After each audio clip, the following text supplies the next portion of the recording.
Hey guys, what's up? Welcome back for another indie spotlight featuring Strange Gods by Alison Kimble. I'm going to read you guys the description really quick. I'm very excited about this review.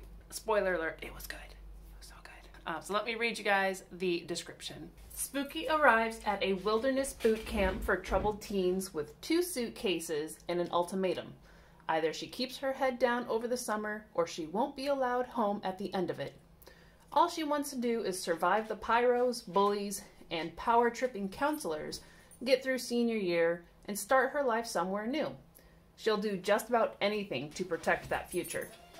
But when an encounter with another camper goes awry and ends with Spooky hiding in the woods, something else finds her. Something ancient and powerful has sent out feelers, hoping to catch a human alone. For its purposes, one human is as good as any other. Even a delinquent teen will do. If Spooky wants to survive to see any kind of future, she will have to figure out how to gain leverage over a god.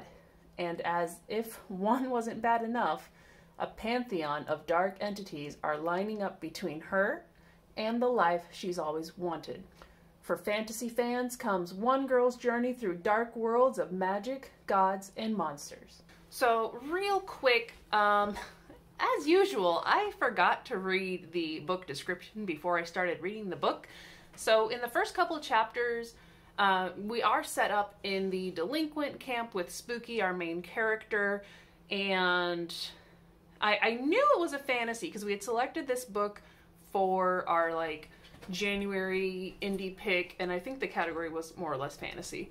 But with 2 chapters in, I was like, yeah, that's exactly it. I was like, what's going on? I don't know where we're supposed to be. Where's the fantasy in this? But very quickly, it does start to appear, and it's kind of more on the lines of a horror fantasy, because she's pulled into this other world by a god who wants her to be his storyteller and entertain him. So before I jump too far into the plot, as far as the description on Goodreads goes, some details did seem a little bit stretched. All she wants to do is survive the pyros, bullies, and power-tripping counselors. I guess that would be the setting since it is a delinquent camp, but we don't really run into any pyros. She's not really bullied at the camp. She does lay pretty low. Her delinquency isn't quite, she didn't actually do something that we would see as a delinquent actor. At least I didn't think it was very delinquent-y. Is that a word? It is now. But her parents did see it that way, so they sent her to this delinquent camp. So then a couple other word choices, like with a pantheon of dark entities. Initially I'm thinking a pantheon, like the Greek gods, they're kind of all together in the same sort of realm of control, whereas the gods featured in this story are definitely all over the place. They each have their own worlds. It was described to me as Holes meets Alice in Wonderland, and I want to add on Spirited Away because the imagery was phenomenal, but it definitely gave me the vibes of something I would see in a Miyazaki movie. That's really all I wanted to touch on with the description here. Now, looking at the cover, it's a pretty basic cover. The black background does have a bit of a pattern in it. The design on the top and bottom are the general swoopy parts are mirrored. Then you have these couple sort of rune looking symbols, and these are significant in the story because they're door markers to other worlds.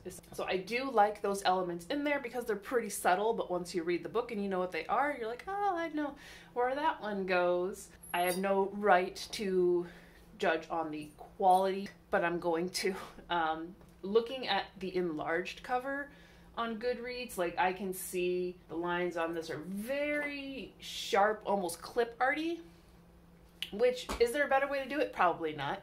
And then the text just looks like an embossed text. Pretty simple, pretty straightforward, doesn't give away too much of the story. It's not something that I would pick up. It doesn't quite grab my attention of something that I would normally gravitate to. It is a nice, intricate sort of design, but I could easily see it being like a book about like mythology and gods without necessarily being like a fiction book, if that makes sense. So don't hate it, not in love with it. I think we could, you know, you guys already know if you've seen my other videos, I love illustrated covers because I love illustrations and stuff. So if we had some illustrations with the worlds and with the gods, like, yes, that would be gorgeous. I would love to see some art for this story. And I think that if you ever want to do an alternate cover, do an illustrated one. That would be great. I would love it. Okay, so we talked about the cover. We're going to talk about the characters really quick. So as I mentioned, Spooky is our main character. She was sent to the delinquent camp by her parents, and if she acts out or if she gets the maximum level of scuffs, which is kind of their like punishment system, she essentially will not be able to go home, which she just wants to kind of get through her senior year, go to college, and start her life away from her family, who've always kind of looked down on her. So she is working lunch duty, and there's a boy that's working with her named Luke. He invites her to sneak out at night, which is a big no-no, because there's like alarms and everything on the doors, and there's lasers, but they meet by the dumpsters behind the cafeteria. So romantic. And he like starts kissing her, and she thinks he's too forceful and pushes him away, kind of kicks him in the balls, and they are just like sort of discovered because the counselors have come out and they're looking for them with flashlights. So this was a little bit of I felt like it was word choice and consistency in the description, because she's pretty much like, she goes and runs behind a tree and is like knocked out, but she's not really in the forest because the camp is fenced, and I'm sure there's like some little bit of forest, some bit of trees, but it doesn't really feel like a forest in the camp, whereas like outside the camp for sure it's like wilderness. So she goes behind a tree, she's knocked out, she wakes up in a different world with similar things to Earth, but not quite. This is where we get introduced to Carcass, who is the god of this other world, who has pulled Spooky because he was just looking for anybody, because he had visited the camp and was looking for like campfire stories for entertainment, and nobody was doing that anymore. So he was like, I'm just gonna grab a human and make them tell me stories. Okay, so he grabs Spooky. She is like terrible at telling stories essentially, and she doesn't want to do it. She doesn't think she's the best candidate. So through a few rounds of conversation and, you know, him threatening her life by turning her into a bird feeder, yeah, that's a fun scene. She decides that, oh, if I can get my phone, which has been confiscated by the counselors, then I can look up all these stories for you. So he actually goes back to the camp with her. They break in, get her phone, and it spirals way out of control because like Spooky can't keep up just telling stories. Like she can, you know, she's losing her voice. So she makes a deal with him, like, if I get you the access to the internet, you can read all your own stories, but I need your help to get me to this electronics store nearby. So long story short, a little bit of spoilery, but really, even if I tell you kind of what the steps are leading up to everything, you will be on a visual trip reading this. The writing was so well done. So they break into the electronics store to get a computer and some Ethernet cords to connect to Carcass's world so he can just read away. And immediately the next day, Spooky is spiraling in a despair of, I'm gonna get caught, they're gonna throw me in prison, my life's never gonna change, da da da da. And at that point, she tricks Carcass into coming back by like unplugging the internet, and she thinks she can get leverage, like, oh, I'll give you the internet back if you clear these charges and like make me look innocent because they have my face on camera, etc. And he's like, well, I have a better deal for you, because he already knew about the plugs. He's not that dumb.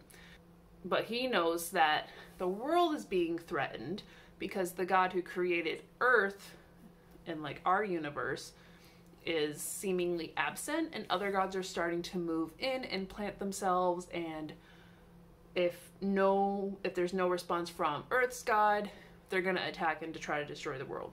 So now the stakes have jumped up a lot. And so I'm not going to go into too many details of how she has to deal with that. And she does meet other gods and tries to make deals with them. So it's just, everything is just, I don't know how she comes up with it. It's so interesting and so different. She does end up having help from a couple other humans, but I'm gonna let you kind of figure out who they are. I have not mentioned them yet. There's not Luke. I'll just tell you, it's not Luke. He does not turn out to be a great guy. So too bad. So we talked about the characters. We did talk about the plot a bit. Writing, I've already mentioned. I found 2 typos, and even then, like, I wasn't looking. I was really enjoying the story. It's not a typical story that I would pick up because it is contemporary in a way. It's like a contemporary fantasy, horror, mystery, thriller thing. I don't know. It's like all of the things. But the pacing it wasn't too quick, but it kept pulling me into that next chapter. I just wanted to keep reading and reading. There was a lot of inner monologue through Spooky. She is our only POV, really. Sometimes it felt a bit repetitive and I was just like, girl, get out of your head and go do the thing, but it was in character and it made sense, and it didn't feel like info dumps because everything was connecting, and it was really just well planned out, very unique story. I didn't find any time that I thought, ooh, why didn't they just do that? Like, that seems like the obvious thing. It was like addressed and either explained why they couldn't do the thing, or they tried the thing and it failed. So very well done. I try not to do star ratings too much, but this was an auto 5-star. Yes, especially, I think this is intended, I hope it's intended to be a standalone.